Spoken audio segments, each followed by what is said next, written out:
자, 이 장에서는 우리가 여태까지 그 세계를 파악했던 방식에 대해서 근본적인 의문을 제기하고 있습니다. 자, 우리는 보통 세계와 자아가 완전히 분리가 되어 있다고 생각을 해왔어요. 그런데 바로 이 인식을 허망한 분별심이라고 이야기하고 있습니다.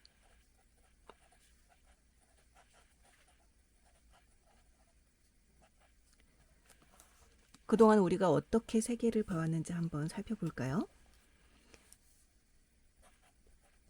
보는 내가 있고, 보이는 대상이 있고, 듣는 내가 있고, 들리는 대상이 있고, 냄새 맡는 내가 있고, 냄새 맡아지는 대상이 있고요. 맛보는 내가 있고, 맛봐지는 대상이 있고, 만지는 내가 있고, 만져지는 대상이 있고,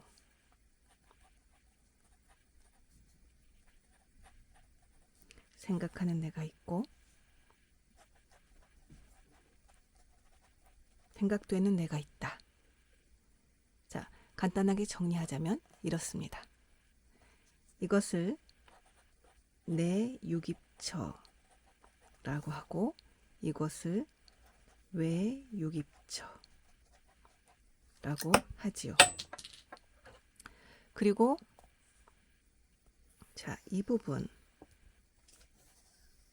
그리고 이 부분을 따로 떼어서 생각하며 이쪽을 자라고 생각을 했고요. 그리고 이쪽을 세계라고 생각을 했습니다.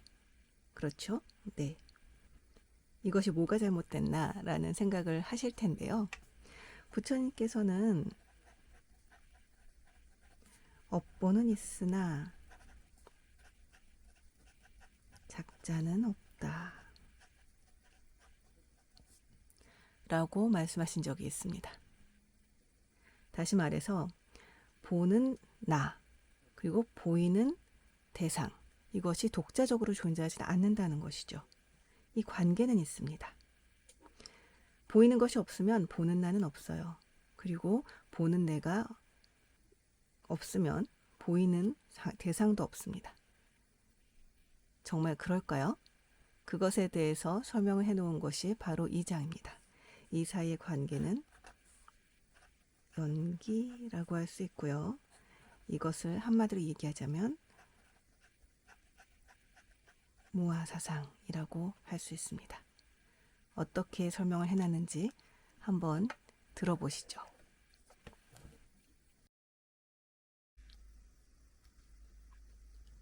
붓다가 깨달은 연기법, 이중표.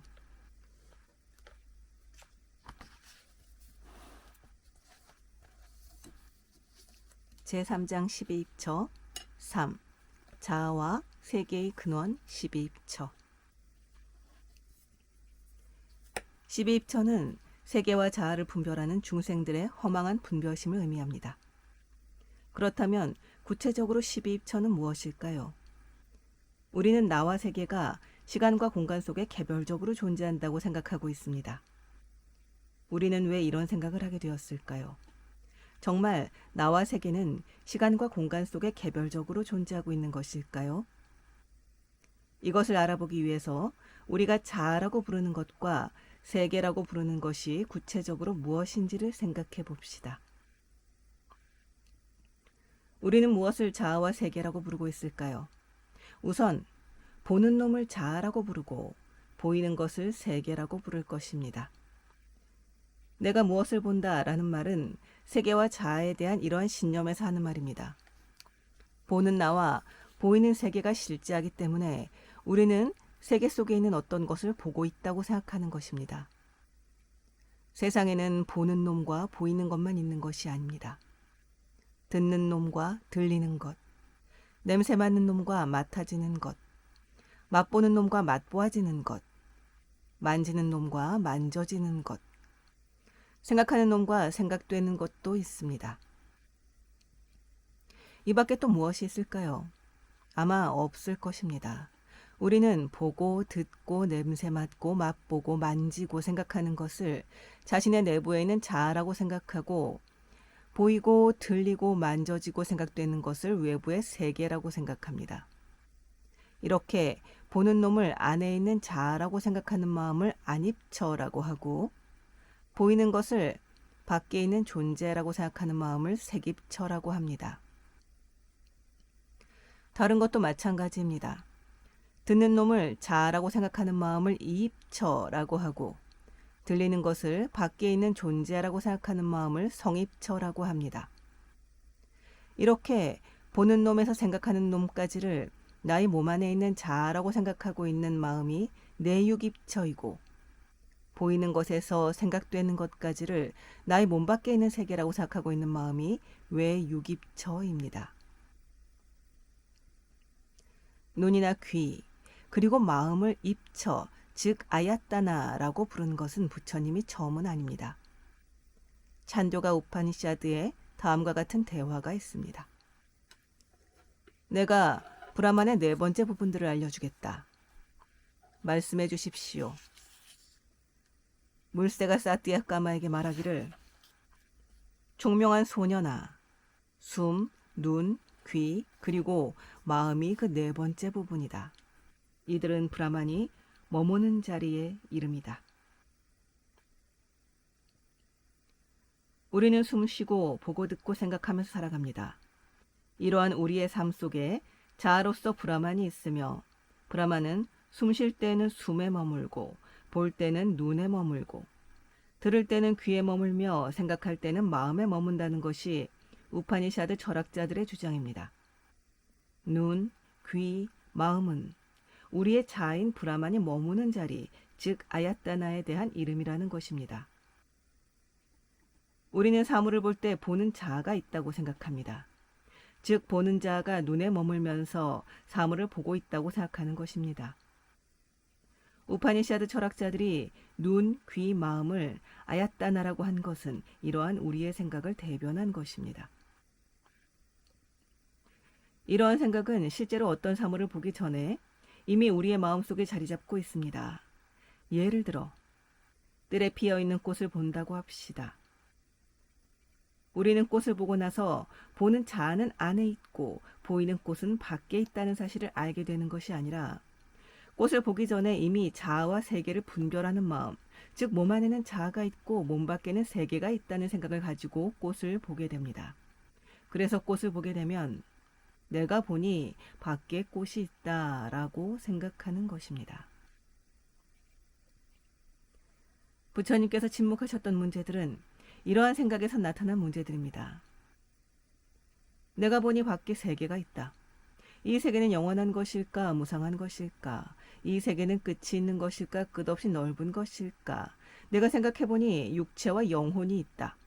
육체와 영혼은 같은 것일까, 다른 것일까? 내가 보니 생사를 벗어났다는 열애가 있다.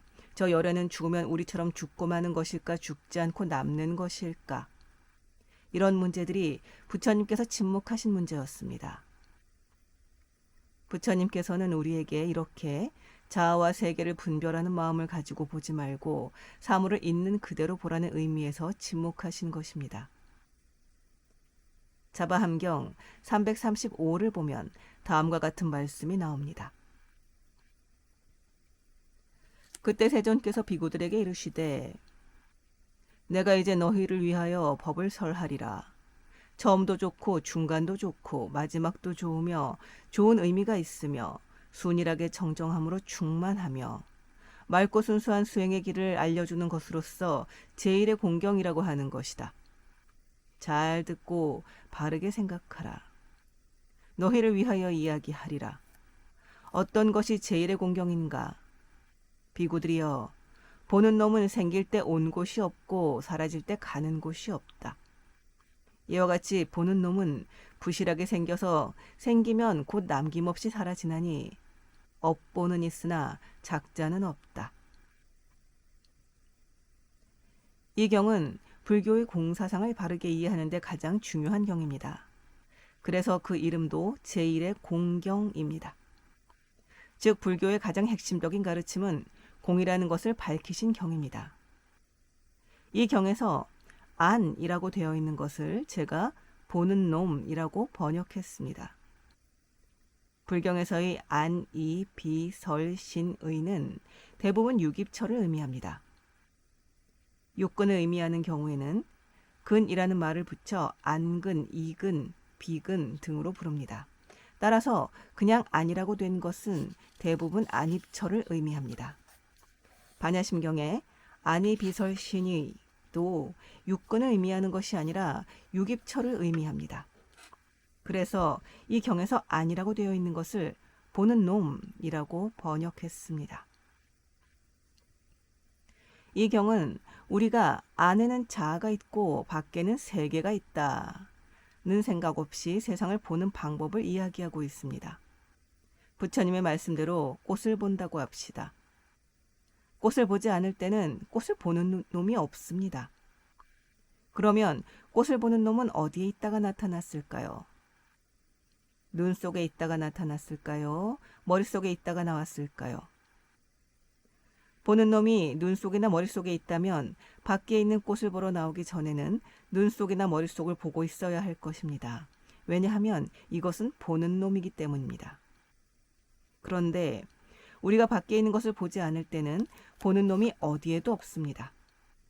따라서 보는 놈은 우리의 몸속에 있는 것이 아니라는 사실을 알 수 있습니다. 그렇다고 보는 놈이 몸 밖에 있다고 할 수는 더더욱 없습니다. 그러나 무언가를 볼 때는 분명히 보는 놈이 있습니다. 그래서 부처님께서는 무언가를 볼 때 있는 보는 놈은 온 곳이 없이 생긴 것이라고 말씀하신 것입니다. 우리가 꽃을 보지 않으면 꽃을 보는 놈은 사라집니다. 이때 보는 놈은 어디로 갔을까요? 이것은 자취도 없이 사라졌을 뿐 간 곳이 없습니다. 그렇다면 우리는 본 놈이 실제한다고 말할 수 없을 것입니다. 뱀이 구멍에서 나와 우리 앞에 나타나면 우리는 뱀이 있다고 말합니다. 그러다가 구멍으로 들어가면 없어졌다고 말합니다. 그러나 뱀은 구멍에서 나와서 구멍으로 들어갔기 때문에 눈에 보이지 않는다고 해서 없다고 할 수는 없습니다. 하지만 보는 놈은 온 곳도 없고 간 곳도 없이 사라져버립니다. 따라서 있는 것처럼 생각되지만 사실은 없는 것입니다. 그래서 부처님께서는 보는 놈은 나타날 때 온 곳이 없고 사라질 때 간 곳이 없으므로 부실하게 생겨서 자취 없이 사라지는 허망한 존재라는 의미에서 업보는 있으나 작자는 없다.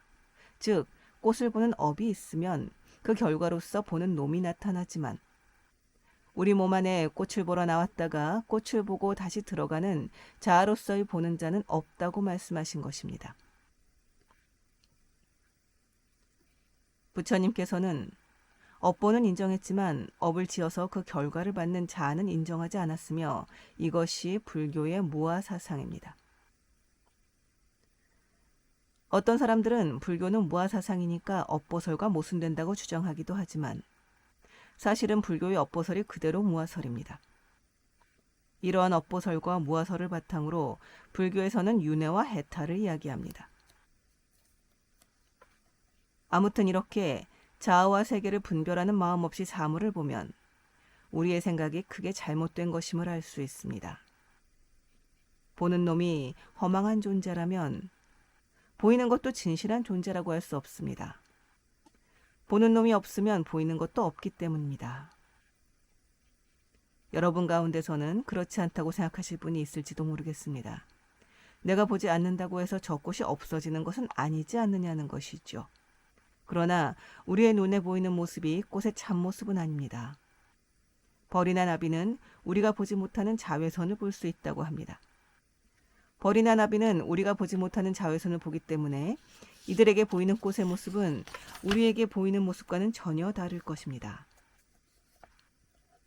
또 박쥐는 눈이 퇴화하여 색을 보지 못하지만 초음파를 발사하여 그 소리가 반사되는 것으로 사물의 형태를 인식한다고 합니다. 이러한 박쥐가 보게 되는 꽃은 또 다른 모습일 것입니다. 어떤 것이 꽃의 참모습일까요? 모든 사물은 이렇게 보는 놈과의 관계 속에서 보이는 것으로 나타납니다. 꽃이 사람에게 보이는 모습, 벌이나 나비에게 보이는 모습, 박쥐에게 보이는 모습을 가지고 있다가 사람이 보면 사람에게 보이는 모습을 보여주고 벌이나 나비에게는 그들에게 보이는 모습을 보여주는 것이 아니라 보는 놈에 따라서 차별된 모습이 나타나고 있는 것입니다. 따라서 보이는 것도 보는 놈에 따라 온 곳도 없고 간 곳도 없이 생겼다가 사라지는 허망한 존재라는 것을 알 수 있습니다. 이것이 있을 때 저것이 있고 이것이 사라질 때 저것도 사라지는 것입니다. 이것이 연기법입니다. 이렇게 설명해도 역시 의심이 남을 것입니다. 꽃이 보는 놈에 따라 다르게 보인다 할지라도 보는 놈에 따라 다르게 보이는 꽃은 분명히 있지 않은가 하는 것입니다. 그렇습니다. 그 꽃이 전적으로 존재하지 않는다고 한다면 불교는 그야말로 허무주의가 될 것입니다. 그러므로 세상에는 아무것도 존재하지 않는다고 하는 무견은 있다고 집착하는 유견보다 더 위험한 생각입니다. 그래서 부처님께서는 유견과 무견을 떠나 중도에 설 것을 강조하시는 것입니다. 중도에서 말하는 없애야 할 것은 전에도 말씀드렸듯이 이 세상의 모든 존재가 아니라 우리가 잘못 알고 있는 우리의 허망한 생각입니다. 몸 안에 자아가 있어서 그것이 이 세상을 보고 있다는 생각이나 그 자아에게 보이는 것이 몸 밖에 존재하고 있는 세계라고 생각하는 이러한 허망하고 거짓된 생각을 없애라는 것이 부처님의 가르침입니다. 그리고 이렇게 허망한 생각을 버리고 세상을 보면 보는 놈과 보이는 것은 별개의 사물이 아니라 보는 존재와 보이는 존재로서의 작자는 없지만 보는 업을 통해 그 보로서 보는 자와 보이는 것이 함께 나타난다는 것을 알 수 있다는 것입니다. 이러한 연기법은 단순히 보는 놈과 보이는 것의 관계만을 밝혀주는 진리가 아닙니다. 연기법은 모든 사물의 실상을 보여줍니다. 우리가 아무리 다르게 본다고 할지라도 꽃은 분명히 존재합니다. 그러나 우리가 생각하듯이 존재하지는 않습니다. 나무에 꽃이 피기 전에는 꽃은 존재하지 않습니다. 봄에 핀 꽃은 여름이 되면 사라집니다. 꽃은 어디에서 나와서 어디로 사라진 것일까요? 나무에서 나와서 땅속으로 사라지는 것일까요? 나무를 들여다보아도 땅속을 파보아도 꽃은 없습니다. 꽃도 이렇게 온 곳도 없고 간 곳도 없이 생겼다가 사라지는 허망한 것입니다. 꽃은 제 스스로 존재하는 것이 아니라 여러 인연에 의해 나타났다가 사라지는 것입니다. 따라서 꽃은 공입니다. 공즉 시색, 색즉 시공인 것입니다.